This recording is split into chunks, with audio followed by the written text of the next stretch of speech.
Lu tau nggak satu-satunya provinsi Indonesia yang nggak pernah dijajah, Son? Emang ada? Nah, kita kan udah cukup lama ya dijajah sama negara-negara Eropa dan Jepang juga. Ternyata provinsi yang belum pernah dijajah di Indonesia itu cuma satu, Son.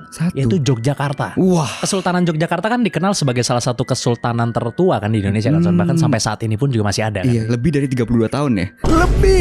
Lebih. Jadi sebenarnya alasan kenapa Kesultanan Yogyakarta itu nggak pernah dijajah, yang pertama nih, Belanda tuh ternyata sangat menghormati Kesultanan Jogja, Son. Sehingga posisi kesultanan di Yogyakarta itu dianggap setara, Son, dengan para orang-orang Belanda tersebut. Nggak berhenti di situ, Son. Bahkan Belanda aja ngasih gelar bangsawan, Son. Namanya Grand Knight Cross of the Order of Orange Nassau. Alasan yang kedua nih, di Perjanjian Giyanti di tahun 1755, Yogyakarta dan Surakarta itu dijadikan kerajaan vasal. Jadi tentara Belanda nggak bisa ngejajah mereka. Terus alasan yang ketiga nih, Son. Belanda nih punya hubungan diplomatik yang cukup baik nih dengan Yogyakarta. Nah, kalau perlawanan di tanggal 1 Maret 1949 itu adalah perlawanan kepada Belanda yang sudah mengepung Jogja yang pada saat itu jadi ibu kotanya Indonesia. Setelah serangan tersebut, Belanda kaget, Son. Kok serangannya Indonesia kuat banget nih? Akhirnya Mayor Jenderal Majors ini maksa buat ketemu sama Sultan di tanggal 2 Maret, Son. Kemudian dia marah dan menuduh Sultan sebagai dalang dari serangan ini. Sultan kemudian melawan dong, ya kan? Ini Belanda marah-marah di depan gua katanya. Terus dia juga ngomong, apabila Belanda mau menggeledah keraton Jogja, langkahi dulu mayat saya katanya. Wah. Kaget Belanda ya kan? Iya. Maka dari itu Yogyakarta tidak dijajah, Son, sampai saat ini tidak pernah dijajah. Gitu.